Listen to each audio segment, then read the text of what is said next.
Let us turn to the book of Luke, chapter 10. లూకా సువార్త 10వ అధ్యాయము 38 to 42.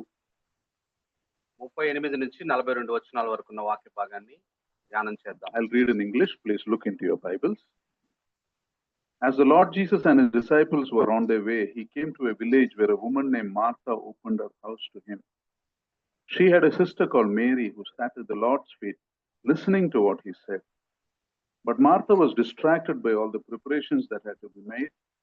She came to him and asked, "Lord, don't you care that my sister has left me to do the work by myself? Tell her to help me." "Martha, Martha," the Lord answered, "you're worried and upset of many things, but only one thing is needed. Mary has chosen what is better, and it will not be taken from her." Let us pray. Father, we thank you for this time that you have given us, and we pray, thank you for the service that we could have till now. And we pray that you will be with both of us, Lord, servants, and pray that you'll anoint us afresh, and may this your word be a blessing, and your word may it come in a fresh new way, and may we be people who are willing to listen and change our lives on the instruction of your word. Thank you, Lord. In Lord Jesus' most precious name we pray. Amen. You know, this person, this Martha of the Bible had so many good qualities. ఇక్కడ రాయబడిన మార్తకి చాలా మంచి లక్షణాలు ఉన్నాయి. She was hardworking, she was generous, and she was hospitable. ఆమె బాగా కష్టపడి పనిచేసేదిగా ఉంది, దాతృత్వం కలిగినదిగా ఉంది, అతిథి ప్రియ స్వభావం కలిగి ఉంది. And in Luke 10:38, the Bible described Martha as opening her home to the Lord Jesus. 38వ వచనంలో మనం చూసినట్లయితే మార్త తన ఇంటిని తెరచింది యేసు ప్రభు కోసం. Now, not only did Martha invite the Lord into her home and the disciples, but she also wanted everything to be perfect for him. So she seems to be putting a good deal of time and effort. అంత యేసు ప్రభువుని తన ఇంటికి ఆహ్వానించడం మాత్రమే కాదు, ఆయన యేసు ప్రభు వారు తన ఇంటిలోనికి వచ్చినప్పుడు ఆయనకు అన్ని సక్రమంగా జరగాల్సినవి జరగాలి అని తన ఏర్పాట్లన్నీ చేస్తూ ఉంది. You know, this is good. These are all great qualities. ఇవన్నీ కూడా మంచి గొప్ప లక్షణాలు అయి ఉంటున్నాయి. Now let's look at the other side of this, Martha's personality. అయితే మార్త వ్యక్తిత్వానికి ఉన్న రెండవ కోణాన్ని చూద్దాం.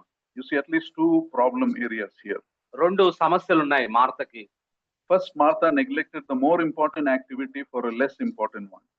మొట్టమొదటిది ఏమిటంటే మార్త అత్యంత ప్రాముఖ్యమైన విషయాన్ని పక్కన పెట్టి దానికి ద్వితీయ ప్రాధాన్యత ఉన్న విషయాన్ని చేపట్టింది.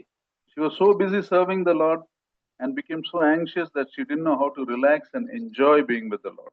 మరి ఆమె ఎంతో దేవునికి సేవ చేయాలని తీరిక లేకుండా ఉంది. యేసు ప్రభు తన ఇంటికి వచ్చినప్పుడు ఆయనతో సహవాసం చేసి సంతోషించాలనే విషయం మర్చిపోయింది. And the Bible says why she could not enjoy was because she was thinking of many other things, many things. బైబిల్లో దానికి కారణం రాయబడింది. దానికి కారణం ఏమిటనంటే అనేక విషయాల పట్ల ఆమె తొందరపడుతూ ఉంది. Today we have an English word for this. It is called overthinking. దాని అర్థం ఏమిటనంటే అతిగా ఆలోచించడం అనే ఇంగ్లీష్ పదం ఉంది. This is a modern word used in psychology. During when the English Bibles were written, this word was not there. మరి Bible రాసేటప్పుడు ఈ పదము వాడుకలో లేదు, కానీ ఇప్పుడు కొత్తగా మరి మానసిక శాస్త్రంలో ఈ అతిగా ఆలోచించడం అనే పదాన్ని చేర్చారు. So this is not seen. It is not found in the Bible. బైబిల్లో ఆ మాట మనకు కనపడదు. Overthinking usually means we think so deeply about something, and that thinking leads us to worry and anxiety. అతిగా ఆలోచించడం అంటే ఒక విషయాన్ని గురించి ఎక్కువగా ఆలోచించడం, ఒక విషయాన్ని గురించి ఎక్కువగా దాని మీద దృష్టి పెట్టడం వల్ల అది మనకు చింతను ఆందోళనలు కలుగజేస్తుంది. And many times that overthinking is a fruitless thinking. మనం చాలా సార్లు మనం గమనించినట్లయితే అతిగా ఆలోచించడం అనేది ఎటువంటి ఫలభరితం లేని ఆలోచన అది. Because at the end of it neither solves your problems, neither does it help you become stronger. అది నీ సమస్యను పరిష్కారం చేయదు, నువ్వు దేవునిలో బలంగా అవడానికి కూడా నీకు సహాయం చేయదు. So we saw how Martha was overthinking. Martha ఎలా అతిగా ఆలోచిస్తుందో మనం చూడొచ్చు. She was overthinking about the preparations that had to be done. మరి యేసు ప్రభుకి అన్ని ఏర్పాట్లు సక్రమంగా జరగాలి, బాగా జరగాలని అతిగా ఆలోచిస్తా ఉంది. She must be thinking, what if the food isn't ready? Is the food tasty? What will people think? మరి ఆహారం టైంకి యేసు ప్రభు వారికి వడ్డించగలనా లేదా, ఆయనకి ఆహారము రుచికరంగా ఉంటుందా లేదా, మరి ఆయనకు అన్ని ఏర్పాట్లు సక్రమంగా జరుగుతున్నాయా లేదా అని ఆలోచిస్తా ఉంది. And Martha's overthinking turned into both anxiousness and being critical of people. మరి ఆమె అతిగా ఆలోచించడము అనేది ఆందోళనను పెంచింది. అంత మాత్రమే కాదు, ఇతరులను విమర్శించే విధంగా దారితీసింది. Why is Mary not helping? ఎందుకు నాకు మరియా ఈ విషయంలో సహాయం చేయట్లేదు? And that was the second problem. అది రెండవ సమస్య ఆమెకి. Martha was being pushy. Martha మరి ఇతరులను ఒత్తిడి చేసేదిగా ఉంది. She set standards for herself and expected others to also to follow those standards. తనకు ఒక ప్రమాణాలు ఏర్పాటు చేసుకుంది, ఇతరులు కూడా తన ప్రమాణాల ప్రకారం జీవించాలని వారిని ఒత్తిడి చేస్తా ఉంది. You see, people who are anxious and overthink are also usually pushy people. They want others to do things their way. కాబట్టి సాధారణంగా అతిగా ఆలోచించే వాళ్ళు ఇతరుల మీద ఒత్తిడిని కలగజేస్తారు. ఇతరులు కూడా మాలాగే ప్రవర్తించాలని కోరుకుంటారు. You know, instead of thinking the Lord who fed 5,000 people without effort has come into my house to fellowship with me. What am I getting so worried about? కాబట్టి 5,000 మందికి 2 చేపలు 5 రొట్టెలతో ఆహారం పెట్టిన ఆయన నా ఇంటికి వస్తే ఆయనకు ఆహారం గురించి నేనెందుకు చింతపడాల్సిన అవసరం ఉంది? ఆయన ఇంటికి వచ్చినప్పుడు నేను ఆయనతో సహవాసం చేయాలి కదా అనే ఆలోచన మర్చిపోయింది. I will do my best and fellowship with the Lord. నేను చేయవలసినంత చేసి సిద్ధపరిచిన ఆహారం సిద్ధపరిచి నేను దేవునితో సహవాసం చేయాలనే విషయం మర్చిపోయింది. But Martha got so worried with so many details, she even asked the Lord Jesus to rebuke Mary for not helping. మరి ఆమె ఎన్ని పనులు పెట్టుకుందంటే వచ్చి మరి మరియా యేసు పాదాల దగ్గర కూర్చొని ఉంది కాబట్టి యేసయ్య నువ్వు ఆమెను గద్దించు, మరియను గద్దించి నాకు సహాయం చేయమని చెప్పు అని అడుగుతుంది. Now Martha also loved the Lord. మార్తకు కూడా యేసు ప్రభు అంటే ఇష్టం. But her overactive mind pulled her from what was most important for her. కాబట్టి ఆమె అతిగా చురుకుగా ఉండడం అనేది మరి దేవుడు తనని ఏమి కోరుకుంటున్నాడనే దాంట్లోంచి పక్కకు రావడానికి అది దారి తీసింది. At this point, the Lord tells her very gently in 41 and 42, Martha, you are worried and upset about so many things. Only one thing is needed. Mary has chosen what is better and it will not be taken from her. మరి 41వ వచనంలో అప్పుడు చాలా సున్నితంగా యేసు ప్రభు వారు మార్తను మందలిస్తూ చెప్తున్నాడు, Martha నీవేమో అనేక పనులను గురించి విచారం కలిగి తొందరపడుచున్నావు, మరియా అవసరమైన దాన్ని ఉత్తమమైన దాన్ని ఎన్నుకుంది అని చెప్పాడు. Now to be fair, Martha may have thought that unless she does that job herself, it will not be done properly.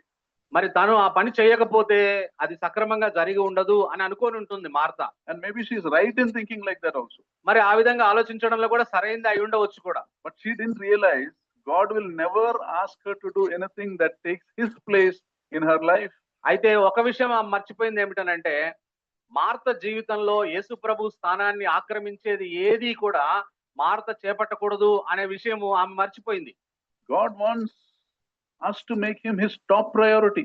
యేసుక్రీస్తు ప్రభు వారు మనల్ని తన జీవితంలో మనందరి జీవితాల్లో ఆయనని అత్యధిక ప్రాధాన్యత ప్రదేశంలో ఉంచాలని కోరుతున్నాడు. And because of how Martha behaved, she got distracted from what is most important for her. ఆమె చేస్తున్న ప్రవర్తన ద్వారా అత్యంత ప్రాముఖ్యమైనది ఏమిటో ఆమె చేయలేకపోవడానికి కారణమైంది. Now, like we said, overthinking is a new word comparatively, but the symptoms of overthinking are there in many people in the Bible also. మరి ఈ అతిగా ఆలోచించడం అనేది మరి కొత్త పదమే అయి ఉండవచ్చు, కానీ ఈ అతిగా ఆలోచించే లక్షణాలు కలిగిన వారు బైబిల్లో చాలా మంది ఉన్నారు. In Exodus 3 and 4, God called Moses to go to Egypt and tell the Pharaoh. నిర్గమకాండం 3వ అధ్యాయం 4వ అధ్యాయాల్లో మరి తండ్రి అయిన దేవుడు మోషేని పిలిచి నువ్వు ఫరో దగ్గరికి వెళ్ళి మాట్లాడు అని చెప్పాడు. I want you to go and deliver my people on my power. నా శక్తి చేత నువ్వు వెళ్ళి నా ప్రజలను విమోచించాలి ఐగుప్తు బానిసత్వం నుంచి అని చెప్పాడు. Moses made one excuse after other. మోషే ఒకదాని తర్వాత ఒకటి సాకులు చెప్పడం ప్రారంభించాడు. First he said, who am I? మొట్టమొదటి అన్నాడు నేనెంతటి వాడిని ప్రభువా అని అన్నాడు. Then he said, what if they don't listen? వాళ్ళు వినకపోతే ఏమవుతుంది ప్రభువా అన్నాడు. Then he said, I am not a good speaker, send someone else. అయ్యా నేను మంచిగా మాటకారిని కాదయ్యా, ఎవరినైనా పంపు నా బదులు అన్నాడు. He was so caught up with what he didn't have that he forgot the bigger picture that God was calling him to do that. మరి తాను ఏమి చేయలేననే బలహీనతల గురించి ఆలోచిస్తున్నాడు తప్ప దేవుడు తనని ఎంత గొప్ప కార్యం కొరకు పిలుస్తున్నాడు అనే విషయం ఆలోచన లేకుండా ఉన్నాడు. He was missing God's big purpose in his life. తన జీవితంలో దేవుడి గొప్ప ఉద్దేశాన్ని మరి తప్పిపోయే పరిస్థితికి వచ్చాడు.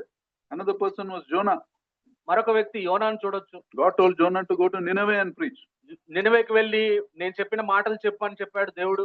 Instead of obeying, Jonah went in the opposite direction to Tarshish. మరి నినవే వెళ్లకుండా ఆయన తర్షీసు పోయే ఓడ ఎక్కి తర్షీసు వెళ్ళాడు. Why? ఎందుకు? He was thinking of a lot of things. చాలా విషయాలు ఆలోచిస్తా ఉన్నాడు ఆయన. Why should I help my enemies? నేను ఎందుకు నా శత్రువులకు నేను సహాయం చేయాలి? If I tell them and they repent, what if God spares them? మరి వారికి నేను దేవుడు చెప్పమన్న మాట చెప్తే వాళ్ళు పశ్చాత్తాపడితే దేవుడు వాళ్ళని శిక్షించకుండా వదిలేస్తే పరిస్థితి ఏంటి? And if God forgives them after I tell them, I will look like a fool. నేను చెప్పిన తర్వాత దేవుడు వాళ్ళని క్షమిస్తే నేను వెర్రివాడిని అయిపోతాను కదా. This overthinking led to his disobedience. మరి ఈ విధంగా ఆలోచనలు దేవుడికి అవిధేయత చూపించడానికి అతి ఆలోచనలు దోహదపడ్డాయి. I'm not saying what is written in the Bible, but Jonah's thought process was like that. When you read, you get that picture. మరి బైబిల్లో ఆ విధంగా మనకు స్పష్టంగా అటు రాయకపోయినా మనం అది ఆలోచిస్తా ఉంటే ఆయన ఆలోచనలను మనం బేరీజు వేసుకోవచ్చు. Jonah's mind was so fixed on what he thought was unfair that he almost missed the bigger picture of God's purpose in his life. కాబట్టి ఆయన ఇది ఈ విధంగా ఉండకూడదు అని ఒక ఆలోచన కలిగి ఉన్నాడు. అందువల్ల దేవుడికి ఉన్న గొప్ప ఉద్దేశాన్ని కూడా పక్కకు తప్పించి ఆయన ఆలోచనలకి అధిక ప్రాధాన్యత ఇచ్చాడు. And because of that, he brought much trouble on himself and also on others. He brought trouble. దానివల్ల ఆయనకు సమస్య వచ్చింది, ఆయన వల్ల ఆ ఓడలో ఉన్న వాళ్ళందరికీ సమస్య తెచ్చాడు. When God is clearly telling us to do something, we must keep our mouth shut and do it. మనకు దేవుడు ఏదైనా ఒకటి స్పష్టంగా చేయమని చెప్పినప్పుడు మన నోరు మూసుకొని మనం చేయమన్న పని చేయాలి. దేవుడు చేయమన్న పని. Elia, he was overthinking. ఆయన కూడా అతిగా ఆలోచించాడు. God did mighty things through him. ఆయన ద్వారా గొప్ప కార్యాలు చేశాడు దేవుడు. He prayed and the rain stopped for 3.5 years. ఆయన ప్రార్థన చేసినప్పుడు 3.5 సంవత్సరాలు వర్షాన్ని ఆపేశాడు దేవుడు. He confronted King Ahab without fear. భయం లేకుండా ఆహాబు ఎదురుగా నిలబడి ధైర్యంగా ఎదిరించాడు ఆహాబుని. And in Mount Carmel, he called on fire from heaven. ఆ కర్మేలు కొండ మీద మరి అగ్నిని పైనుంచి కిందికి దింపాడు. And God sent in answer to his prayer, God sent fire from heaven. మరి ఆయన చిన్న ప్రార్థన చేస్తే దేవుడు పైనుంచి ఆకాశం నుంచి అగ్నిని కురిపించాడు. And then came the overthinking. ఆ తర్వాత అతిగా ఆలోచన ప్రారంభమైంది. King Jezebel threatens his life. మరి యెజబెలు ఆయన చంపుతాని బెదిరించింది. In one day's time, I'm going to kill you. ఒక్క రోజులో నిన్ను చంపుతా ఏలియా అని చెప్పింది. And Elia runs into the wilderness. ఆయన పారిపోయాడు అరణ్యంలోకి. He runs to another country. ఇంకొక దేశానికి పారిపోయాడు. And one day is over also. Still he is. ఒక రోజు అయిపోయింది ఆమె చెప్పిన తర్వాత అయినా కూడా ఇంకా పరిగెత్తానే ఉన్నాడు ఆయన. And he sits under a broom tree and prays, let me die. ఒక బద్రి వృక్షం కింద కూర్చొని ప్రభువా నేను చచ్చిపోతా ఇంకా చాలు అన్నాడు.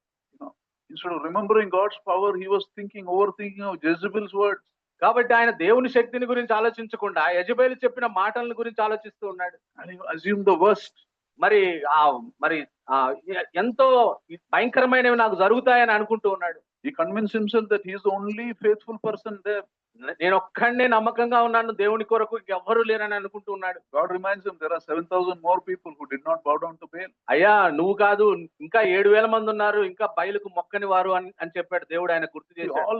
God did great things, but he finally convinced him, my life is no good, he said. కాబట్టి ఆయన నేను ఇంకా నా ప్రాణం తీసుకోయా ఇంకా అని అన్నాడు. ఎన్నో గొప్ప కార్యాలు చేసినాడు దేవుడు ఆయన ద్వారా, అవన్నీ మర్చిపోయినాడు. You see what we talked about overthinking, it doesn't solve your problems, it does not make you stronger also.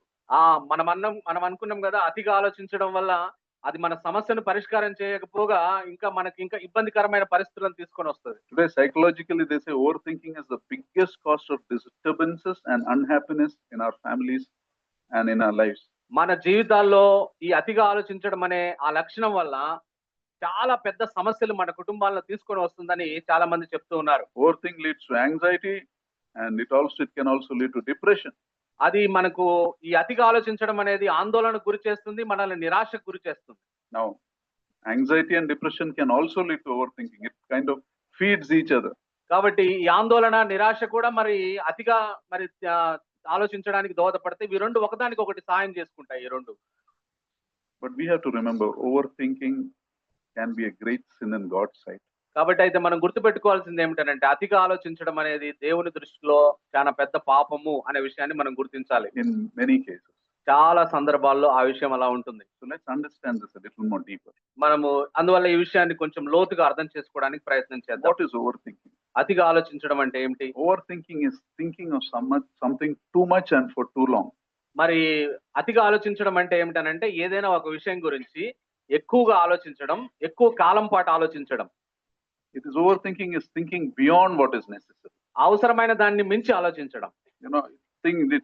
It makes you usually think about negative things, and that thinking makes you suspicious about even the normal things. మరి అది నీకు వ్యతిరేకమైన విషయాల గురించి నువ్వు ఆలోచిస్తావు. అంత మాత్రమే కాదు, మామూలు విషయాలను కూడా నువ్వు వాటిని వాటిని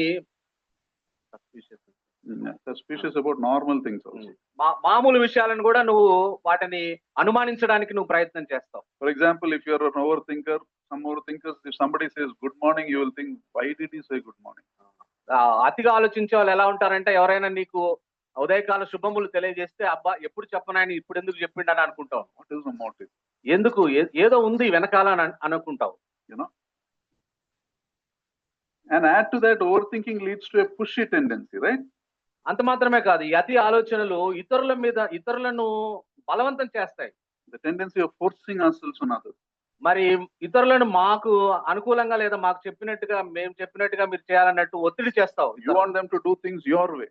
నువ్వు చెప్పినట్టే అందరూ చేయాలని అనుకుంటావు. And the great tragedy is you may be totally wrong in your analysis. దాని అర్థం, అక్కడున్న విషాదకరమైన విషయం ఏమిటంటే, ఆ పరిస్థితిని నువ్వు తప్పుగా అర్థం చేసుకున్నావు పూర్తిగా. In the end, you may realize that all that hurry and irritating people with your behavior was of no use. మరి ఆ విధంగా మనము ఆందోళన పడ్డము, ఇతరుల మీద ఒత్తిడి తేవడము అనేది, ఎక్కువగా ఆలోచించడం అనేది, దానివల్ల ఎటువంటి ప్రయోజనం లేకుండా పోయిందనేది తర్వాత అర్థం చేసుకుంటావు కొంతకాలం తర్వాత. Not only that, you damage your relationship. అంత మాత్రమే కాదు, దానివల్ల నీ సంబంధాలను దెబ్బతీస్తావు. In other words, ఇంకొక రకంగా చెప్పాలంటే, even after you made others do what they didn't want to do, you still failed. కాబట్టి even after you made others do what they didn't want to do, you still failed. వాళ్ళు చేయాల్సినవి వాళ్ళు చేయకపోయినా కూడా నువ్వు విఫలమవుతావు. No. You made others do what they didn't want to do. వాళ్ళు వేరే వాళ్ళని మనం చేయమని చెప్పారు. But our analysis was wrong first place. We failed there. మనం వేరే వాళ్ళని మనం ఈ విధంగా చేయమని చెప్పడం ద్వారా మనం అందులో విఫలమైపోయాం. Leave it. You know, you thought you will succeed by telling others do something, but you failed there also. You were wrong in the first place. కాబట్టి ఆ ఇతరులు నేను చేయమన్నది చేయడంలో నేను సక్సెస్ అయ్యాను అని అనుకుంటావు, కానీ అసలు వాస్తవంగా నువ్వు ఆ విధంగా చేయడంలో నువ్వు విఫలమైపోయావు. You were off the mark in the first place. మొట్టమొదట నువ్వు ఆ విషయంలోనే నువ్వు విఫలమైన దానిగా ఉన్నావు. Solution itself was wrong. ఎందుకంటే దానికి నువ్వు చూపే పరిష్కారమే మరి తప్పుడు పరిష్కారాన్ని చూపుతున్నావు. And you made others also do it. నువ్వే తప్పుగా ప్రవర్తిస్తూ ఇతరులను కూడా తప్పుగా ప్రవర్తించమని కోరుతూ ఉన్నావు.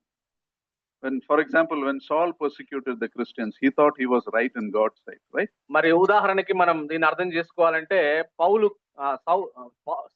పౌలుగా మారక ముందు ఆయన క్రైస్తవుల్ని హింసించాడు. అది ఆయన కళ్ళకి మంచిగా కనపడింది. He thought he was fighting for God. దేవుని కొరకు నేను పోరాడుతున్నాను అనుకున్నాడు క్రైస్తవుల్ని హింసిస్తూ. But he was totally wrong. అయితే ఆయన వాస్తవంగా అది చాలా తప్పు పని చేస్తా ఉన్నాడు ఆయన. And here Martha was doing her best to serve the Lord, but she thought she was doing her best. She thought she was right in God's sight. ఇక్కడ మార్తా కూడా నేను దేవునికి పరిచర్య చేస్తున్నాను, ఇదే సరైంది, ఇలాగే చేయాలి అని అనుకుంది. But she was totally wrong. అయితే ఆమె పూర్తిగా తప్పుగా ప్రవర్తిస్తూ ఉంది. She blamed Mary, but actually she was the one who needed correction. మరి ఆమెకు సరిదిద్దవలసిన పరిస్థితి ఆమెకుంటే మరియను సరిదిద్దమని ప్రభువుని కోరుతా ఉంది. So do we get easily upset? వెంటనే నిరాశకు గురి అవుతున్నామా? Even for little things. చిన్న విషయాలు కూడా మనల్ని నిరాశ కలిగిస్తున్నాయా? You know, do little things build up in your mind? నీ చిన్న విషయాలను కూడా నీలో ఒక గోడలాగా కట్టుకుంటున్నావా నీలో? How do we overcome this? దాన్ని మనం అధిగమిస్తాం? Firstly, మొట్టమొదట remember, overthinking shows a lack of trust in God. ఈ అతిగా ఆలోచన దేవునిలో మనకు నమ్మకం లేదు అనే విషయాన్ని మనకు గుర్తు చేస్తా ఉంది. Isaiah 26:3 says, you will keep him in perfect peace whose minds are steadfast because they trust in you. యెషయా గ్రంథము 26వ అధ్యాయము 3వ వచనంలో రాయబడిన మాట ఏమిటనంటే, ఎవని మనస్సు నీ మీద ఆనుకొనునో వానిని నీవు పూర్ణ శాంతి గలవానిగా కాపాడుదువు అని రాయబడింది. This verse shows the reason why we overthink. ఎందుకు మనము అతిగా ఆలోచిస్తామనడానికి కారణం ఇక్కడ రాయబడింది. You know, we as believers, the main cause of anxiety and overthinking is because we try to solve our own problems without depending on God.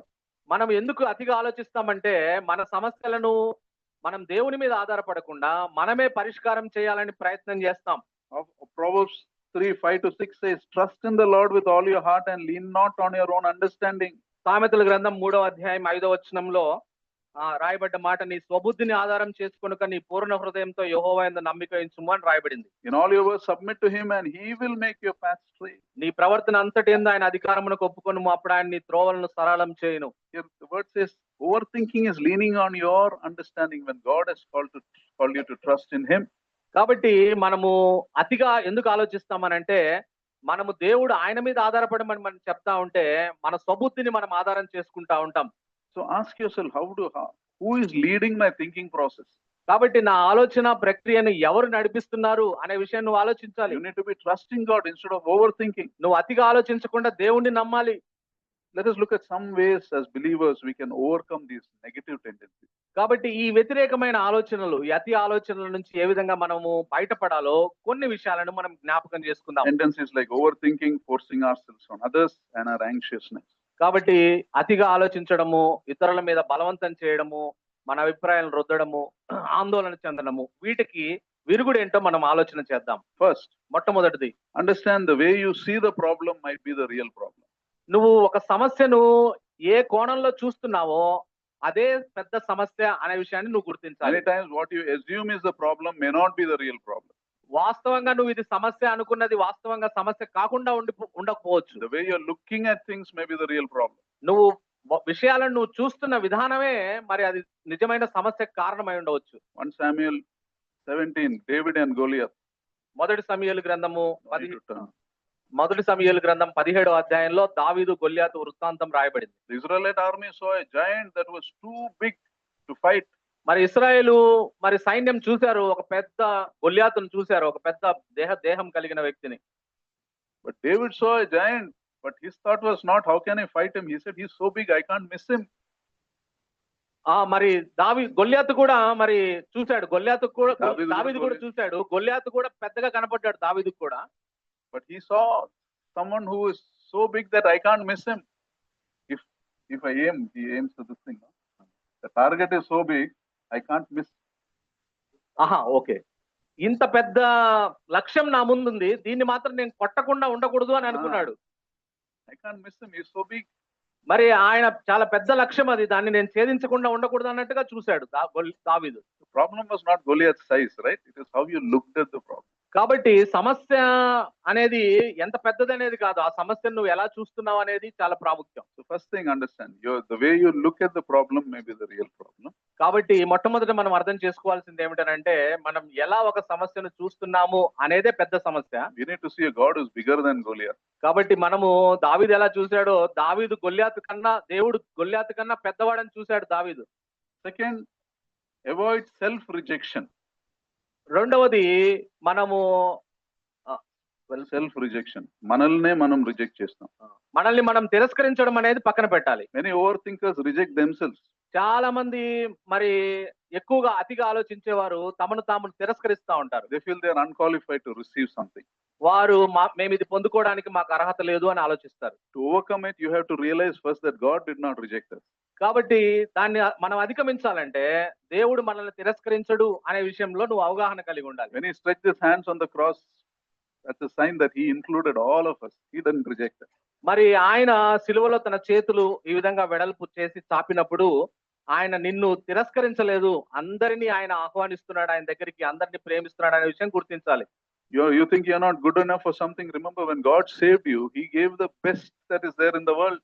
కాబట్టి నేను మంచిదాన్ని కాదు, మంచివాడిని కాదని నువ్వు అనుకుంటున్నావేమో, కానీ దేవుడు నిన్ను రక్షించినప్పుడు, ఆయన నీ కొరకు చనిపోయినప్పుడు నీకు శ్రేష్టమైనది ఇచ్చాడు ఆయన. You received the best in the world. ఈ ప్రపంచంలోనే శ్రేష్టమైనది నువ్వు పొందుకున్నావు. Anything else you receive or don't receive in this world will be far less. మరి నువ్వు ఈ లోకంలో ఇంకా ఏది పొందుకున్నా పొందుకోకపోయినా దాన్ని నువ్వు పొందుకున్న దాంతో పోలిస్తే అది దేనికి పనికిరాదు. Don't reject yourself. కాబట్టి నిన్ను నువ్వు ఎప్పుడు తిరస్కరించొద్దు. You think you can't get the job opportunity? Apply for it anyway. కాబట్టి నువ్వు ఆ ఉద్యోగం రాదు అని ఉండుంటావు, దానికోసం నువ్వు దరఖాస్తు చేయి. So many testimonies of people who thought they will never get but they got. చాలా సార్లు ఈ ఉద్యోగం నాకు రాదు అనుకున్న ఉద్యోగాన్ని చాలా మంది వాళ్ళు దరఖాస్తు చేసిన తర్వాత పొందుకున్నారు. You think somebody won't reply to your email? Send the email anyway. కాబట్టి ఇతరులు నాకు నా ఈమెయిల్ కి జవాబు ఇస్తారా లేదని ఆలోచించమాకు, నువ్వు ఈమెయిల్ రాయి. Also learn to speak out your mind. అంత మాత్రమే కాదు, నీ మనసులో ఉన్నది నువ్వు మాటల రూపంలో చెప్పడం నువ్వు నేర్చుకో. Don't think that what will they think if I say this. నేను ఈ మాట చెప్తే అవతల వాళ్ళు ఏమనుకుంటారు అని ఆలోచించవద్దు. Say it anyway. నువ్వు మాట్లాడాలనుకున్నావు, మాట్లాడు. You don't know where your help will come from. నీ సహాయం ఎక్కడి నుంచి వస్తుందో నీకు తెలియదు. God can open doors which you never thought there were doors. అక్కడ ద్వారాలు లేవు అని అనుకున్న చోట దేవుడు ద్వారాలు తెరవగలడు నీకోసం. Also remember, people may have opinions about you to how to do things or how you should not do things. కాబట్టి అంత మాత్రమే కాదు, నువ్వు ఎలా చేయాలి ఎలా చేయకూడదు అనేది అనేక మంది ఆలోచనలు కలిగి ఉంటావని నువ్వు అనుకుంటూ ఉంటావు. But realize this, with God's help you are capable of taking your own decisions. కాబట్టి దేవుడి సహాయం చేత నువ్వు నీ సొంత నిర్ణయాలు చేయగలవు. Take God's clear will, that's all that matters. దేవుడి చిత్తాన్ని స్పష్టంగా తెలుసుకొని చెయ్యి, అంతే మనం చేయవలసింది. So never overthink yourself to rejection. That's the second thing. కాబట్టి రెండో విషయం ఏమిటనంటే, నేను తిరస్కరించబడిన వాడిని అని ఎక్కువగా ఆలోచించవద్దు. Third is, when you think of something, do a fact check. ఇంకొకటి మూడవది మనం గమనించాల్సిన విషయం ఏమిటనంటే, మనం ఏదైనా ఒక విషయం గురించి అతిగా ఆలోచిస్తున్నప్పుడు దాంట్లో ఉన్న వాస్తవం ఎంత అనేది నువ్వు పరిశీలన చేయి. God has given us a sound mind. దేవుడు మనకి ఒక మంచి జ్ఞానంతో కూడిన మనసునిచ్చాడు. Control your feelings. In highly emotional situations, your thoughts will tell you stories that are not true. కాబట్టి నువ్వు బాగా భావోద్వేగపరంగా ఉన్నప్పుడు నీ మనసులో వాస్తవం కాని అసత్యాలను గురించి నీకు తెలియజేస్తా ఉంటారు. Apostle Paul says in 2 Corinthians 10:5, we take every thought captive and make it obedient to the Lord Jesus Christ. మరి అపోస్తలుడైన పౌలు గారు చెప్పిన మాట ఏమిటంటే, మేము ప్రతి ఆలోచనను చెరపట్టి అని అంటా ఉన్నాడు. 2 Corinthians 10:5. 2 కొరింథీ పత్రిక 10వ అధ్యాయం 5వ వచనంలో. You see, overthinking makes your mind go out of control, but God has called, bring your mind under God's authority. మరి అతిగా ఆలోచన చేసే ఆలోచనలన్నిటిని దేవుడి అధికారం కిందికి తీసుకొని రమ్మని దేవుని వాక్యం సెలవిస్తా ఉంది. Capture your runaway thoughts. నిన్ను పక్కకు పరిగెత్తించే ఆలోచనలన్నిటిని పట్టుకొని తీసుకొని రా దేవుడి దగ్గరికి, చెరపట్టు వాటిని. David used to speak to himself. King David, he used to ask himself, why are you downcast, O my soul? నా ప్రాణమా నువ్వేలా కృంగి ఉన్నావు అని దావీదు తనతో తాను మాట్లాడుకునే అలవాటు ఉంది దావీదుకు. ఆ మాట అంటాడు. If you allow your thoughts to go, it will go haywire. It will bring in all your fears and insecurities and worry. నీ ఆలోచనలు నువ్వు వాటిని కట్టడి చేయకుండా వదిలిపెడితే నీకు ఆందోళన తీసుకొని వస్తాయి, భయాన్ని తీసుకొని వస్తాయి, ఆలోచనలను ఎట్టబడితే వదిలిపెడితే. So fact check. కాబట్టి మన అతి ఆలోచనలు వాస్తవం ఎంత అనేది మనము ఎప్పుడు వాటిని పరిశీలన చేయవలసిన అవసరత ఉంది. Do you get easily upset over little things also? చిన్న విషయాల గురించి నువ్వు వెంటనే మరి నిరాశ పడిపోతున్నావా? They say 99% of the harm that is caused in your head is because of your thoughts, and 99% of those things don't come true. మరి 99% అసలు నీ జీవితంలో అవి సంభవించవు. అటువంటి వాటి గురించి నువ్వు ఆలోచిస్తూ నువ్వు నష్టం తెచ్చుకుంటూ ఉంటావు. 1% comes true.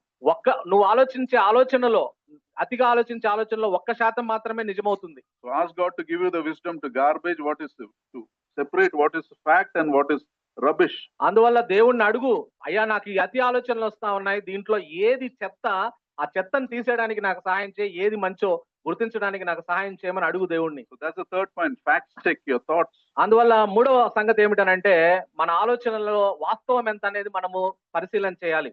The fourth thing, నాలుగో విషయం, remember, health starts with the mind.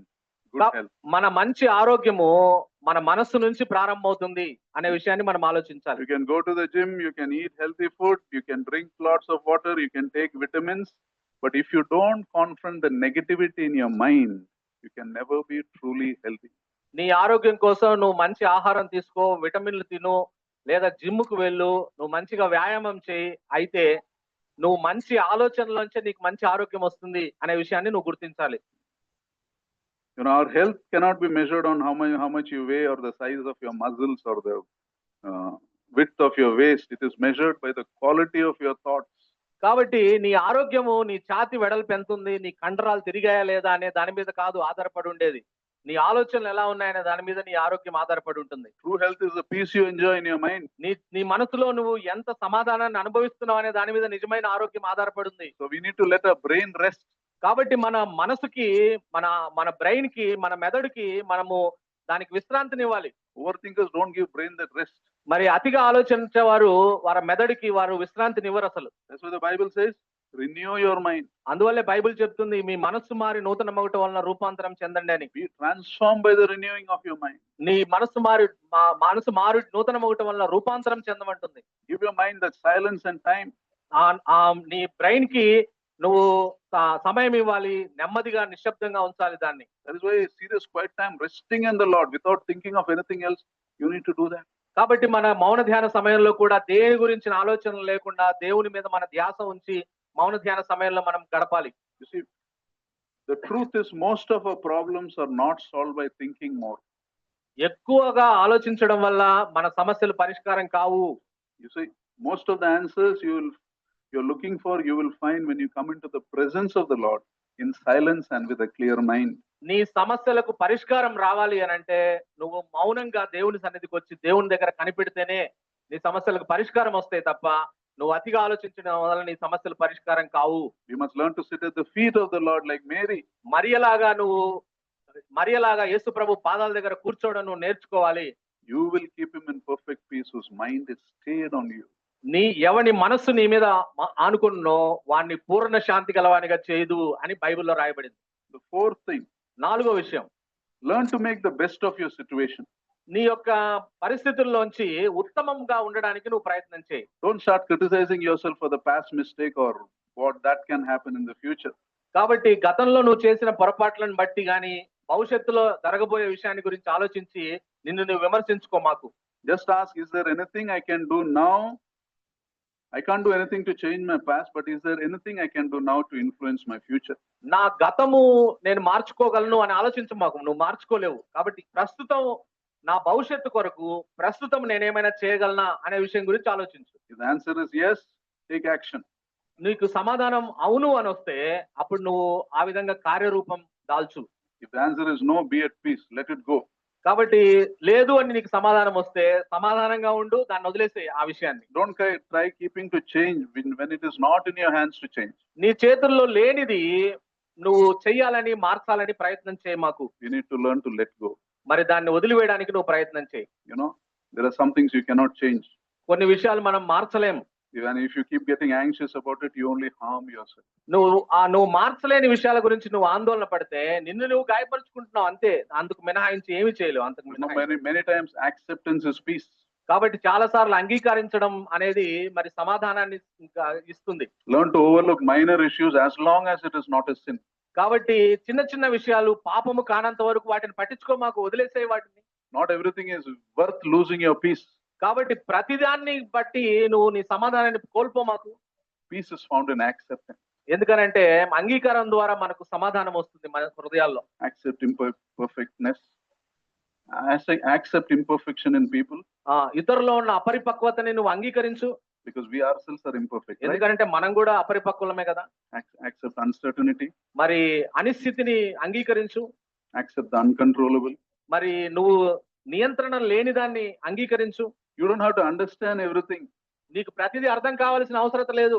If you want peace, learn to accept things. నువ్వు సమాధానంగా ఉండాలంటే అంగీకరించడానికి నువ్వు మనసు చేసుకో. Sometimes when we have a disease, if we have a disease that is incurable, the doctor may give a medicine that makes you comfortable to live with the disease, right? చాలా సార్లు మనకు నయం కాని జబ్బు వచ్చింది అనుకోండి, అది నయం కాదు నువ్వు ఎన్ని మందులు వాడినా. అప్పుడు డాక్టర్లు ఏం చేస్తారంటే ఆ జబ్బు నుంచి నువ్వు నయం కావడం కాదు కానీ ఆ జబ్బును భరించగలిగే విధంగా, జబ్బుతో కొనసాగే విధంగా కావలసిన మందులు ఇస్తాడు మనకి. You know, when you can't solve a problem, pray about it, learn to live with it. కాబట్టి నువ్వు ఒక సమస్యను పరిష్కారం చేయలేకపోతే దానికోసం ప్రార్థన చేయి, దాంతో కలిసి జీవించడానికి నువ్వు ప్రయత్నం చేయి. You may need to tolerate some things, you may need to forget something. మనం కొన్ని భరించాలి, మనం కొన్ని మర్చిపోవాలి, క్షమించాలి. As long as it is not a sin, we must try and accept it. కాబట్టి పాపము కానంత వరకు దాన్ని మనము అంగీకరించవలసిన అవసరత ఉంది. So make the best out of the situation. That is the fourth thing. కాబట్టి ప్రతి పరిస్థితిలోంచి ఉత్తమమైన దాన్ని చేయడానికి నువ్వు ప్రయత్నం చేయి. అది నాలుగో విషయం. And the fifth and the last I want to say is, ఐదవది చివరిది ఏమిటనంటే learn to live in the present. మరి వర్తమాన కాలంలో జీవించడానికి ప్రయత్నం చేయి. Forget your past. Focus on what God wants you to do now. కాబట్టి నీ గతం మర్చిపో. నువ్వు ఇప్పుడు ఏమి చేయాలనుకుంటున్నావో, దేవుడు నిన్ను ఏం చేయాలనుకుంటున్నాడో దాని మీద నీవు దృష్టి ఉంచు. No amount of anxiety will change your past. నీ ఆందోళన నీ గతాన్ని ఏమాత్రం మార్చలేదు. And overthinking cannot take you to a better future. నీ అతి ఆలోచనలు నిన్ను మంచి భవిష్యత్తుకు మాత్రం తీసుకొని పో. You know, all we can change is our today. కాబట్టి ఈ రోజు మనం మార్చగలం ఏదైనా. All we have is now. మనం కలిగి ఉన్నదంతా ఇప్పుడు వర్తమానంలో ఉన్నదే మనం కలిగి ఉన్నాం ఇప్పుడుదే. Tomorrow may not be ours also. రేపు మనం ఉంటామో లేదో మనకు తెలియదు. And when we face situations like this, ఇటువంటి పరిస్థితులను మనము ఎదురుపడ్డప్పుడు మనకి, when we face our overthinking and anxieties like this, మనము ఈ విధంగా అతిగా ఆలోచించడాలు, ఆందోళన చెందడాలు మనకు ఎదురైనప్పుడు, we get to understand something precious. మనము ప్రశస్తమైనవి మనం అర్థం చేసుకోవడానికి మనం ప్రయత్నం చేయాలి. And that is, అదేమిటంటే, we realize that the things that made us anxious were not so fearful after all. కాబట్టి మనకు ఏదైతే ఆందోళన కలిగిస్తున్నాయో అవి నిజంగా భయపడాల్సిన విషయాలు కాదు అసలు వాస్తవంగా. We need to face it instead of overthinking about it. వాటి గురించి అతిగా ఆలోచించకుండా వాటిని ఎదుర్కోవడానికి మనం ప్రయత్నం చేయాలి. Action reduces your fear. మనం చేసే క్రియారూపకమైన మనం తీసుకునే క్రియ అది మన భయాన్ని తగ్గిస్తుంది. That means the more you act on your fears, the more you can overcome your fears and anxieties and overthinking. నువ్వు భయాలకు గురించి పనిచేయడం నువ్వు ఎప్పుడైతే ప్రారంభిస్తావో అప్పుడు ఆ భయాలను, ఆందోళన అధిగమించడానికి అది దోహదపడుతుంది. So before we close, let us remember. కాబట్టి మనం ముగించే ముందుగా ఈ విషయాలను మరలా పునశ్చరణ చేసుకుందాం. Overthinking can be a great sin in God's sight. అతిగా ఆలోచించడం అనేది దేవుడి దృష్టిలో చాలా పెద్ద పాపము. Because overthinking is not just a habit, it is a symptom.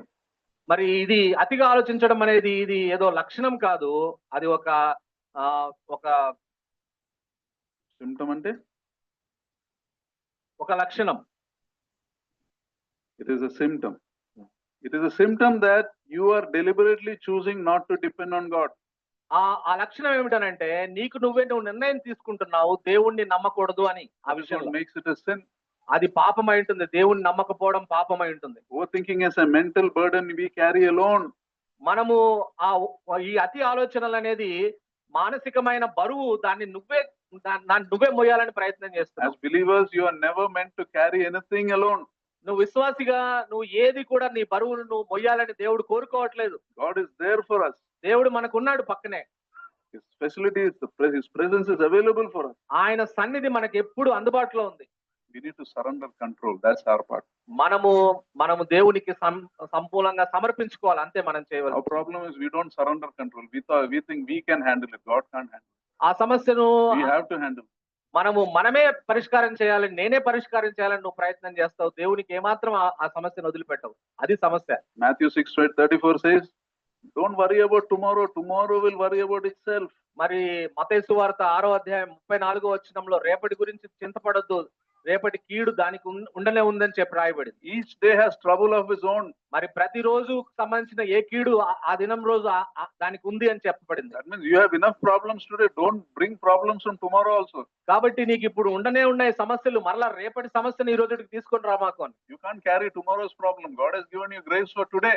ఈ రోజు కొరకు దేవుడు నీ కృప అనుగ్రహించినాడు. రేపటి గురించి రేపు అనుగ్రహిస్తాడు, దాన్ని ఈ రోజుకి తీసుకురావద్దు. Tomorrow's problem, God's grace will be there tomorrow.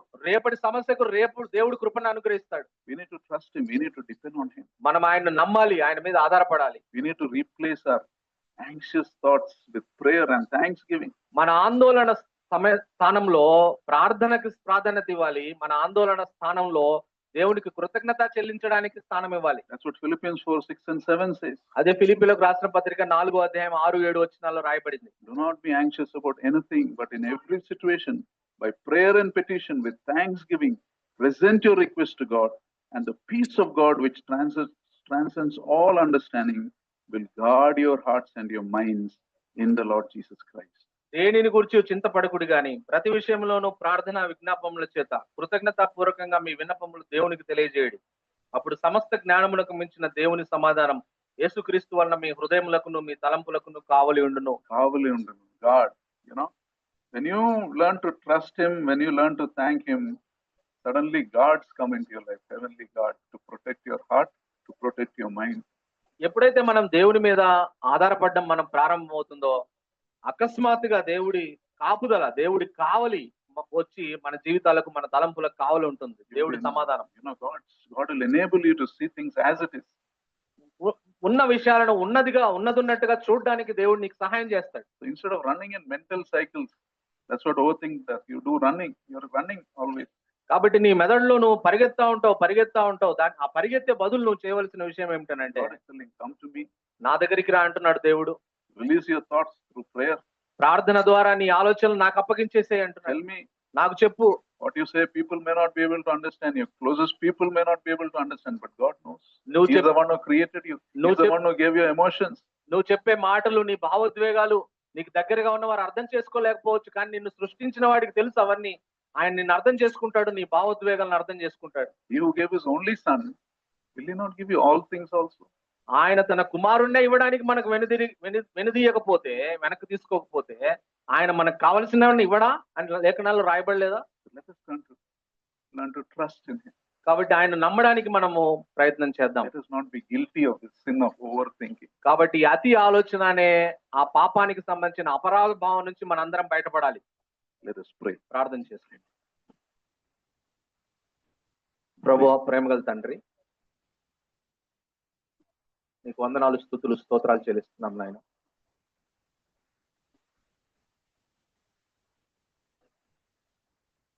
జీవం కలిగిన దేవుడవు, సజీవుడవు, మా ప్రతి పరిస్థితిని ఎరిగిన దేవుడవు ప్రభువా, నీకు వందనాలు, స్తుతులు, స్తోత్రాలు చెల్లిస్తున్నాం. ఈ సంఘాన్ని మాకిచ్చి, ఈ సంఘం ద్వారా ప్రభువా మాతో మాట్లాడుతున్న దేవా, నీకు వందనాలు, స్తుతులు, స్తోత్రాలు చెల్లిస్తున్నాం. జీవం గల నీ వాక్యాన్ని బట్టి నీకు వందనాలు, స్తుతులు, స్తోత్రాలు చెల్లిస్తున్నాం. అవునాయన, మా అతిగా ఆలోచించడం పాపం అనే విషయం మీరు నీ దాసుని ద్వారా మాకు గుర్తు చేసినారు. మీకు వందనాలు, స్తుతులు, స్తోత్రాలు చెల్లిస్తున్నాం. అవును నాయన, మార్త అతిగా ఆలోచించి శ్రేష్టమైన దాన్ని నిర్లక్ష్య పెట్టింది. మేము కూడా మా జీవితాల్లో అనవసరమైన వాటి గురించి అతిగా ఆలోచిస్తూ శ్రేష్టమైన వాటిని కోల్పోయే పరిస్థితిలో ఉన్న మాతో మీ మెల్లని స్వరం ద్వారా మీరు ఈరోజు మాట్లాడినారు. మీకు వందనాలు, స్తుతులు, స్తోత్రాలు. మార్తా, నువ్వు అనేకమైన పనులను గురించి విచారం కలిగి తొందరపడుచున్నావు, అవసరమైనది ఒక్కటే అని అన్నావు ప్రభు. అవునాయన, మేమందరం కూడా ఇక్కడ అతిగా ఆలోచించే మేము అందరితో మీరు మాట్లాడుతూ ఉన్నాం. అనేకమైన విషయాలను గురించి మీరు తొందరపడుచున్నారు, అవసరమైన దాన్ని మీరు దృష్టించండి అని చెప్తున్నాం.